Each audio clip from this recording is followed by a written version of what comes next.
if possible, because the woman being the container, it is best karmically if the woman says, I give up. You know, I've lost hope. If the man breaks the container, quite often it can be more karmically difficult. So the woman, to me,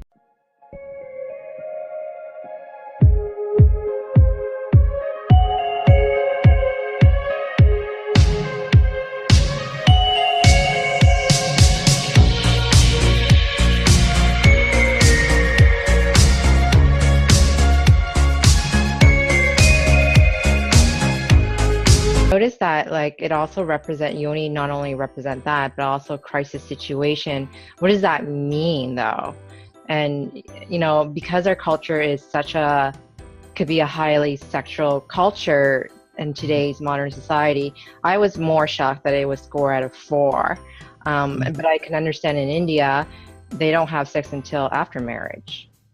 Generally speaking, you know, sometimes even in India they wear a mask of Ram and Sita. I mean, this is more traditional, sometimes more in the earlier centuries, but there's still, I've even heard cases of this where the couple will wear masks of Ram and Sita, get married, and then take off the mask and see who they're going to spend the rest of their life with, you know, because the charts are usually compared by astrologers for both of the families. So again, they're looking, it's almost like a business deal, you know, that's going on there.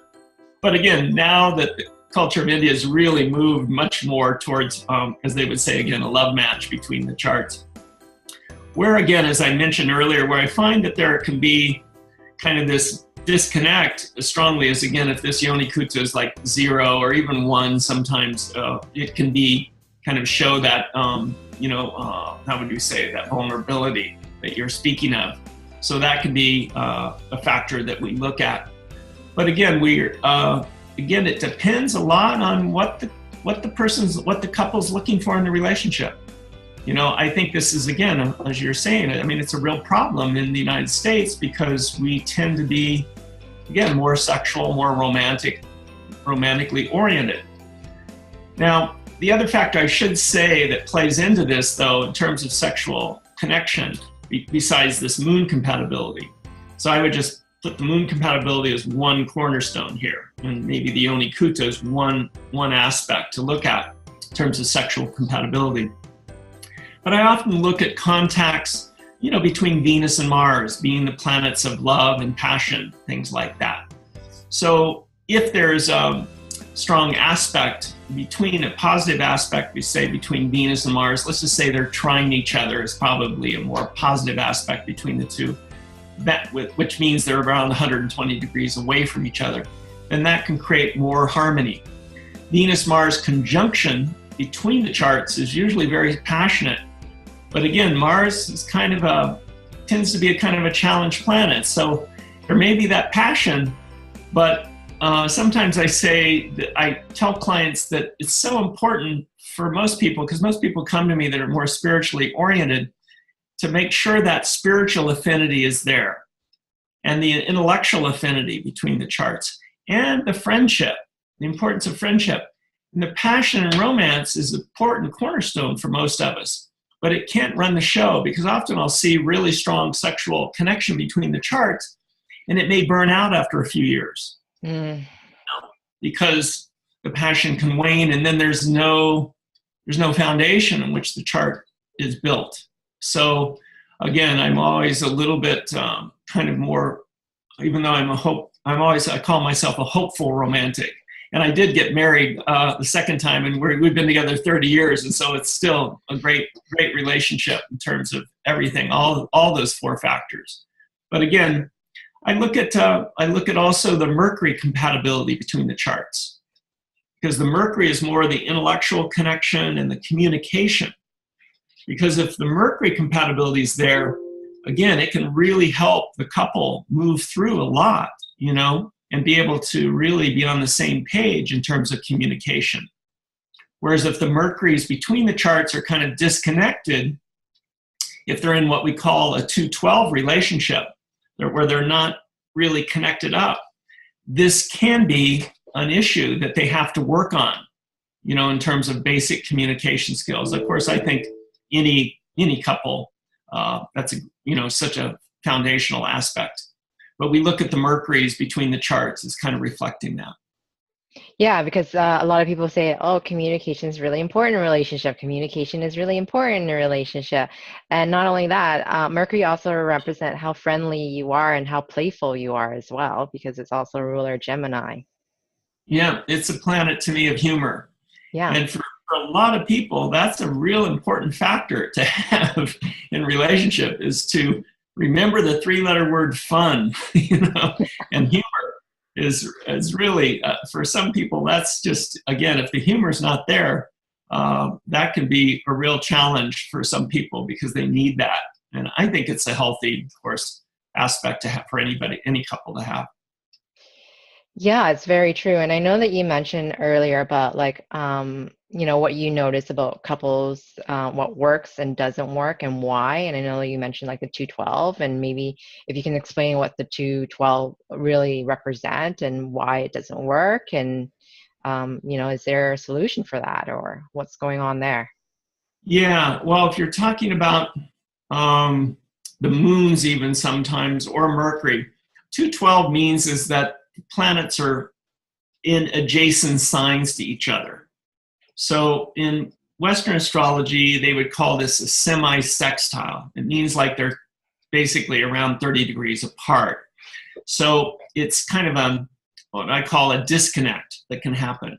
So the couple, again, may have to work a little bit harder on the, again, communication. Like one basic thing is kind of a technique that's used in communication skills of parroting, where you parrot back to the person, I heard you say this, so to make sure that you're on the same page, that what is heard is what is really happening. That, the truth is the truth, rather than the Right. truth is the truth. So, again, not to get too political here, okay, we'll steer clear of that. But anyway, the idea is that there should be that connection that, again, they may need to utilize, a marital therapist more, or take some workshops, on intimacy or building the communication skills, things like that. There's a technique called nonviolent communication by Marshall Rosenberg that's really popular, and I like to call it compassionate communication. So it's the ability to be responsive rather than reactive, and be effective versus just being right. Because most of us, when we get into a conversation, we're so pushing our own agenda that we don't really even hear the other person's side of the point, because we're thinking already about our rebuttal. So we don't even hear the person out. So again, just the importance of listening and really being there for the other person and really taking in fully what they have to say. I know John Gray, who wrote Men Are From Mars, Women Are From Venus. I took a number of his workshops, and even though it's really general, I think there's some truth to it that quite often a woman carries a purse. And so she needs to empty out her purse. She needs to really, to let things come out. And so a man really needs to learn, just as a general rule, patience, and to really hear her out without interrupting. Just to really be able to hear her fully. And then sometimes the important thing is not to try to solve things, for the woman, to just hear her out. And again, this can go both ways, so I don't mean to be too sexist here, but just as a general rule, where men carry a billfold rather than a purse, unless you live in San Francisco, okay, then it changes. But, the idea is that, again, we need to be able to hear our partner out, and effective listening skills, I think, is essential for that. That's very true. And it's not only that, it's just, we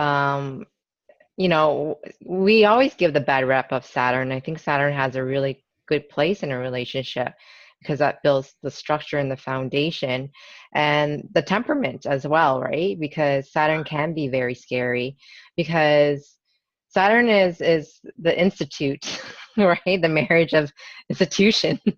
but it's really the foundation of it, because if you don't have a strong foundation, like the temperament, and we can talk about street era and stuff like that, but I think Saturn has a big role, not only the moon, but also Saturn has a strong role that creates the reason why we're in this relationship.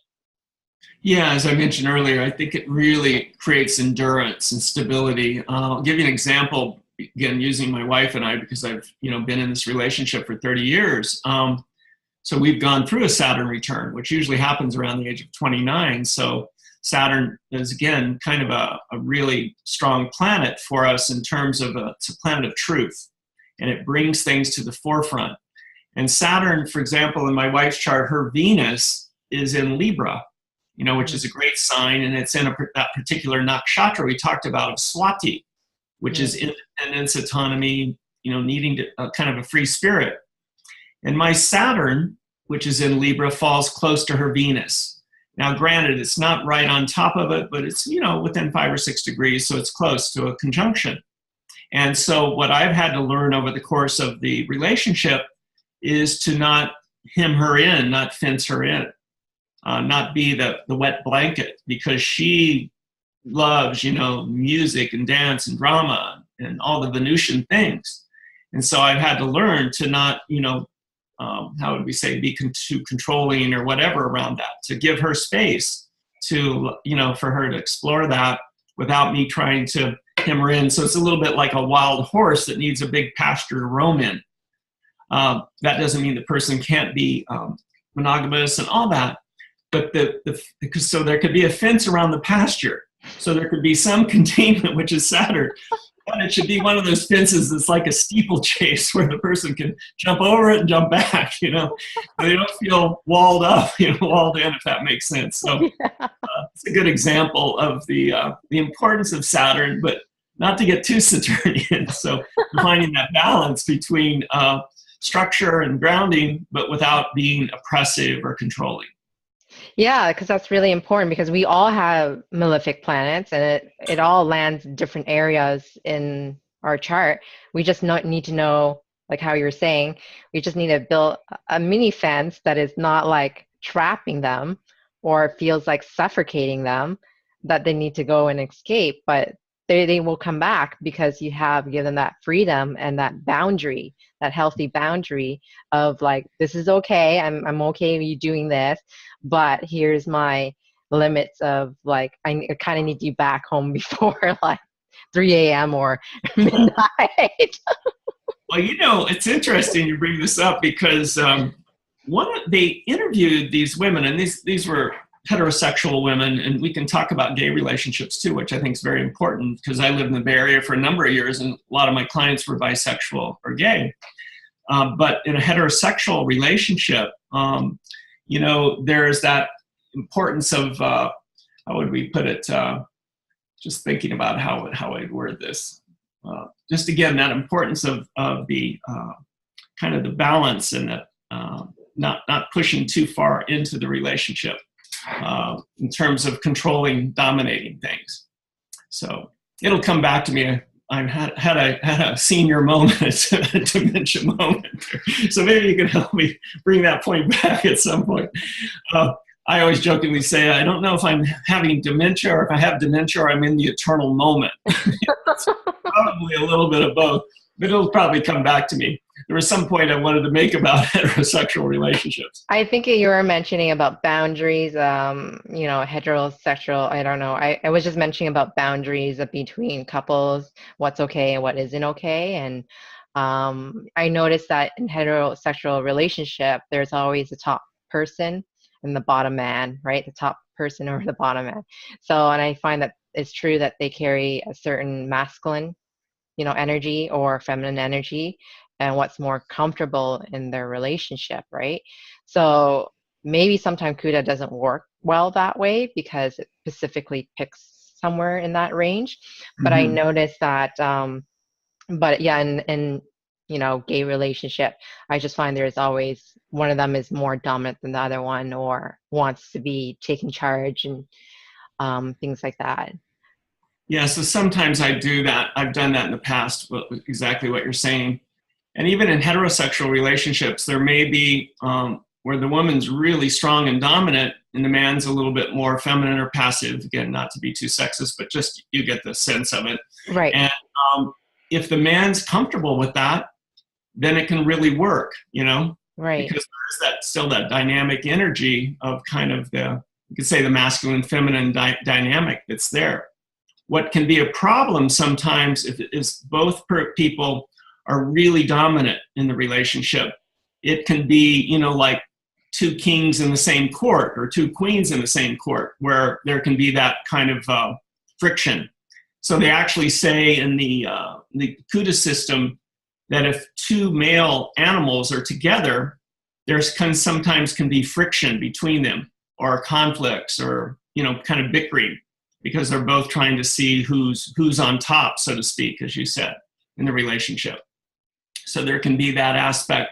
And again, if they can make peace with that, or honor each other's sovereignty, which I think is really important just in general, that's really a key. I know what I was thinking. Finally came back to, you know, it's connected with the whole issue of freedom, and that they interviewed these heterosexual couples. They interviewed the women, actually, and they asked, and these were in long-term relationships. They'd been in a relationship, let's just say 20 years or so. And they asked them, what was the most important factor in the longevity of their marriage? And they said that my husband gave me space to really spend a lot of quality time with my girlfriends. So that maybe, you know, it may be rather than just one night, it may be, you know, that they go away for a week or weekend with their girlfriends. And that them giving them space and trusting and having that kind of support of that was huge in terms of the, again, not controlling, not dominating the situation. So that was the that was the thought I had. And again, this can be true in you know, gay or bisexual relationships, or it may be, again, one of the issues is that in monogamous relationships, this issue may be, of course, more important. If someone's into, let's just say, being polyamorous, then this issue may not be as strong. You know, it may again need to be looked at. Because, and again, there's some people where their charts are really reflecting that maybe celibacy is kind of where it's at for them. I don't find this as strong or that much in the United States, but again, in India or some other culture where monasticism or brahmacharya or celibacy is more revered, this can be another, of course, important factor to look at. And again, maybe the yoni kuta is not as important for that person or that couple. Interesting that we were talking about Jupiter Venus, about polyamory. Somebody who maybe has Jupiter Venus can do that, right? Yeah, I find that, and I bring in the outer planets too. So like Uranus and Neptune and Pluto. And I find sometimes with Uranus, if it's conjunct Venus, for example, there's may be a real free spirit around relationship, and not necessarily that they're polyamorous, but there can be maybe more leanings towards that, where they need to create their own rules and ethics and what is right for them. They're kind of a little bit of a rebel with a cause, you know, in terms of relationship or, you know, intimacy. That's very true. And not a lot of people talk about that, about Uranus, because Uranus and Venus, what does Uranus represent is just like sudden change, right? They need stimulation. Variety and stimulation. And it's kind of, I always connect Uranus up with the Prometheus myth, the Greek myth of Prometheus, of bringing fire to earth, bringing change, it's kind of like a revolutionary energy. So again, they get bored easily, for example, with Uranus, Venus, or even Uranus moon, or Uranus on the ascendant for that matter. And again, that doesn't mean they couldn't be in a monogamous relationship and all that. But again, they just really, the keynote with that would be freedom. They really need to feel that, again, that space and their togetherness with their partner quite often. Right. And you were mentioning Uranus in the ascendant or in the seventh house? It could be both, either one. Yeah. Seventh house would actually, it's a good point. Seventh house would probably, of course, even more magnify the whole issue of freedom in relationships. Well, I guess we should add Rahu there too. Exactly. Rahu with Venus also would indicate that. It's interesting you bring that up because I always liken Rahu to Uranus. I think really? similar energy, to them. And I was actually in a temple in London for Mars, for Kartikeya or Murugan. And in this temple, they had the Navagraha shrine, for the 9 planets. Yeah. And with Rahu, there was a little sign underneath it that said Uranus. And then with Ketu, the south node of the moon, there was a little sign that said Neptune. And it was so bizarre because I was giving a lecture at the British Association for Vedic Astrology in London the next day on the use of the outer planets in Vedic astrology. Because when I started out, I was given a lot of hassle, a lot of flack around using the outer planets because they're not used in traditional Vedic astrology. But to me, they're so important to look at. So again, there is this connection, I feel strongly, with Uranus and Rahu. So Rahu with Venus, for example, would also bring this kind of wild card energy in relationship to love, where again, they need to create their own reality around that, around relationships and what works for them rather than just following the conventional pattern. Right. Interesting. So you were mentioning about relationship, maybe they don't have the ability to get married or they don't have a yoga for a good marriage. Is there still hope? Maybe explain why, if that's the case. Well, again, like I said, one of the ways to work around that is to maybe just have a really strong spiritual marriage. Maybe you could even do vows, but again, not necessarily sign the contract, which is more to me the 7th house. So the 5th house is the house of love affairs and romance and things like that. So sometimes if that's really dignified, the person can still have really great relationships.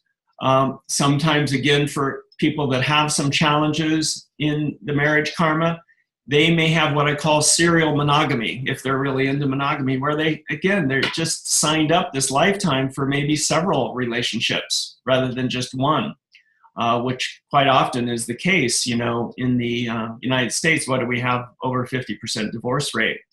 So again, that can be a way to work around it. The importance, again, of friendship. In India, the last line of the traditional wedding ceremony is, above all, let us be best friends. So the importance of the friendship aspect. And again, if there's other factors, like you said, the Navamsha chart, other things that are showing up more, in terms of positivity around it, there again can be ways to work through it. The other factor, too, that comes into play, as we were mentioning earlier, are the dashas, these planetary periods. Whereas, say, for example, again, if the person's in a Saturn dasha, and Saturn, let's just say, is in Aries and its debilitated sign in the 7th house, the person may do better as they get more to the end of that. It's a 19-year cycle, so it's kind of tough, to go through that. Maybe, again, not as user-friendly for marriage. But the last phase of it is Jupiter, the last couple of years, and if Jupiter is well-placed, that may be much better for marriage during that particular sub-cycle. And again, after Saturn is Mercury. Let's just say if Mercury is really well-placed, that may be a much better period for them in terms of relationship durability. Right. That's really interesting when you were mentioning that. What about Rahu and Ketu? What do you have noticed about relationship compatibility? About symmetry, like either conjunct their Ketu, their Rahu with their Ketu, or Rahu on top of their Rahu, or sometimes they're not even touching each other. What do you have noticed about that? Well, sometimes when the nodes are connected, which would be people, of course, born around the same time, or 18 and a half years later or earlier, So that would be, quite a difference in age, but there would bring those conjunctions. There are the conjunctions, like you said, of Rahu and Ketu, which would occur more, 9 years apart. So there can be those aspects as well. But I find the nodes are, of course the whole chart is, but they're very karmic. So it can indicate a very strong karmic connection between the charts. And we find this sometimes, particularly with Ketu conjoined with certain planets of one person's chart with planets of the other person's chart, that there can be strong past life connections between the charts, really strong with Ketu. Let's just say if Ketu in one chart is conjunct the Venus in the other person's chart, they may have had a lot of lifetimes where they've been married or had, more intimate love relationships. Whereas if Rahu is conjunct Venus, Rahu in one chart is conjunct Venus in the other chart, to be honest, that may be a little bit more challenging. It can sometimes create passion and strong sexual connection between the charts, but quite often it can indicate, how would we say, a lot of ups and downs, maybe too much drama in the relationship, just as a general rule. So I tend to think maybe better for Rahu to not be so much conjoined with other planets. Maybe with Rahu conjunct Rahu, it's okay. Of course, again, those people would be, close to the same age, or they would be the same age. So I don't know if that answers your question, but I would say Rahu, again, tends to be more of a challenge planet, whereas Ketu tends to be a little bit more, I think, deeper, kind of, maybe we could say a little bit positive karma. Particularly, Ketu is connected with moksha, or spiritual liberation. Yeah. So if spirituality is a strong component in the relationship, then I think Ketu tends to fare better. It's true. And did you notice that Rahu and Ketu has a big effect in their relationship? Because I know that the Kuta doesn't really mention that. Exactly. Because, the nodes of the moon, Rahu and Ketu, the north node, south node, are actually not planets. In India, they're called Chayagrahas, which means shadow planets, because they're connected when we have eclipses. We just went through this whole eclipse season here, the last month and a half. It's been, we're still vertical, right? I mean, that was a rough one. Eclipse energies are not the time to get married, which we can talk a little bit more about. Muhurta, which is the electional chart for marriage. You do not want to get married under a solar eclipse. So example of that actually was Prince Charles when he was getting ready to marry Kamala. I can never pronounce her name right, but you know who I'm saying, his second wife. They were actually getting married under a solar eclipse. And I thought, oh my God, that's so terrible. They didn't consult an astrologer, I do not think. Even a Western astrology, I wouldn't say we would get married under a solar eclipse. It's a little bit more of a challenge time. It's kind of a new moon energy, but again, magnified strongly. So it's kind of a dark moon energy. But what happened, I think it was a day or two before their marriage, was the Pope died.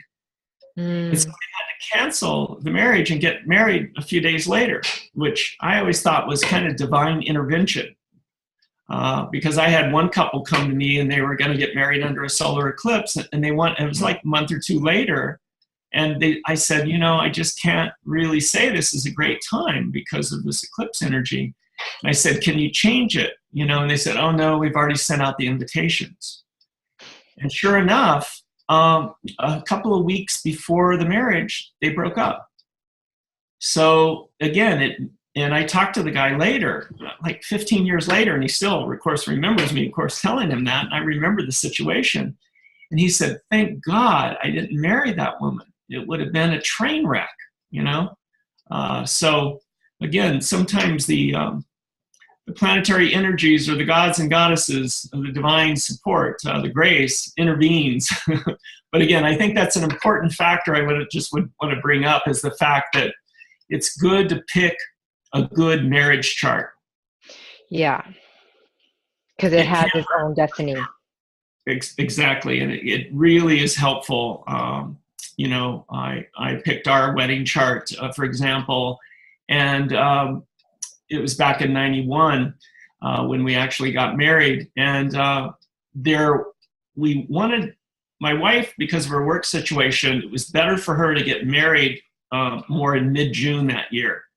And there were some difficult aspects in that marriage chart. And I said, no, let's wait until June 22nd, the next weekend. Yeah. And, because it was much more positive chart. Sure enough, the week before, and there had been a drought in California, it poured rain, and we had an outdoor reception in our backyard. We were living in Larkspur, California at the time. Beautiful. There's a whole beautiful fairy ring of trees. It was just a gorgeous place to do the reception. And it would have been a disaster if we would have had the wedding the weekend before. Right. So, and that's, it's so interesting that when you were saying Muhurta, because it's all really depends. I've been told that the Muhurta should be more towards the woman's, favorable to the woman than it is to the man. So the date of the marriage should be more favorable to her chart versus the man chart. I think there's truth to that. I never thought about that, but I think there's truth to that because quite often the woman is the container of the marriage. She's the one that kind of holds it together sometimes, where men sometimes can be impulsive and just like they get upset and it's like it's over with and everything. And woman quite often can be more the container.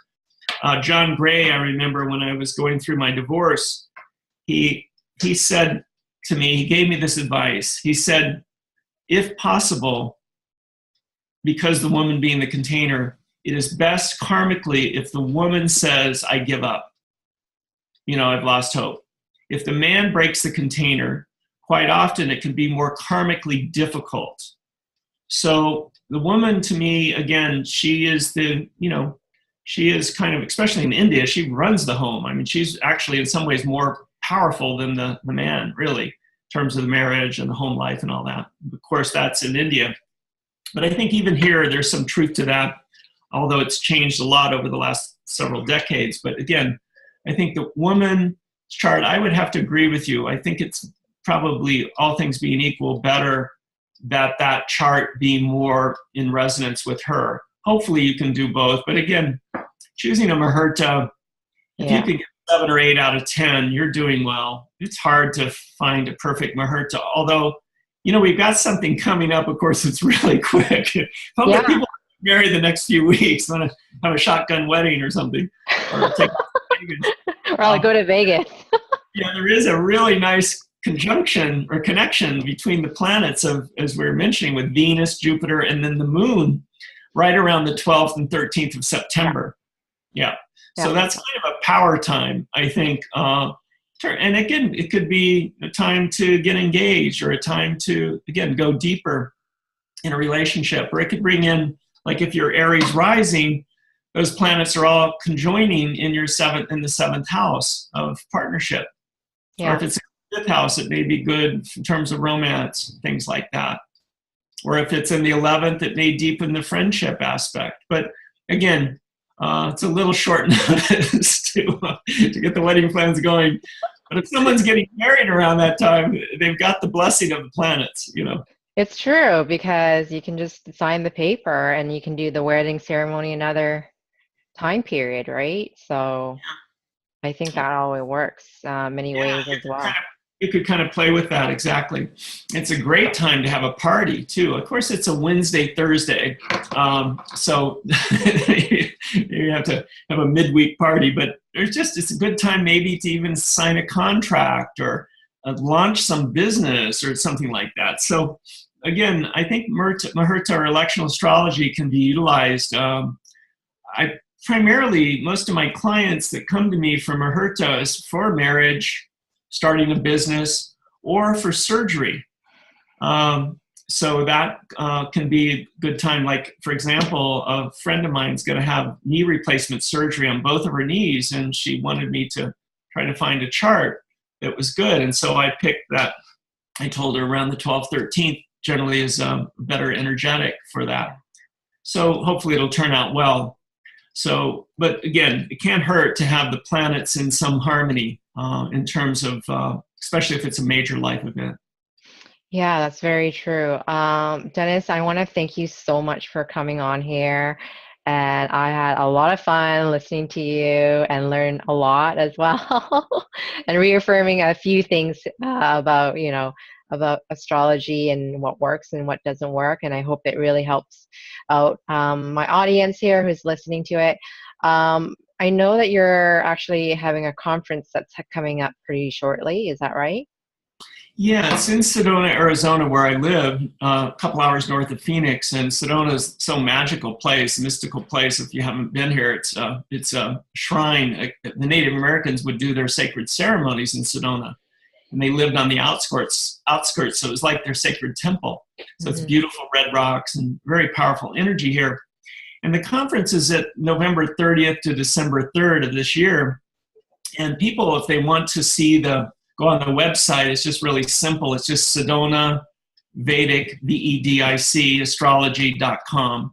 And they can check out the schedule. And if they want to register, the lower rates are good until September 1st. So again, maybe good to, if you're interested in coming to sign up, it'll just save you some money in terms of that. The classes are beginner, intermediate, advanced. So it's kind of something for everyone. We also have a room devoted to yoga and meditation. So there's yoga classes going on throughout the whole conference. So even if you're not into astrology so much, you just kind of want to dip your toes in it. If you're a yogini or a yoga student, there's something for you too as well. And of course, just being in Sedona and going out on the hiking trails is like amazing, so quite often we'll have a group of people that go out on the trails, sometimes at night even, just to experience the vortexes, the power centers of Sedona. So wow.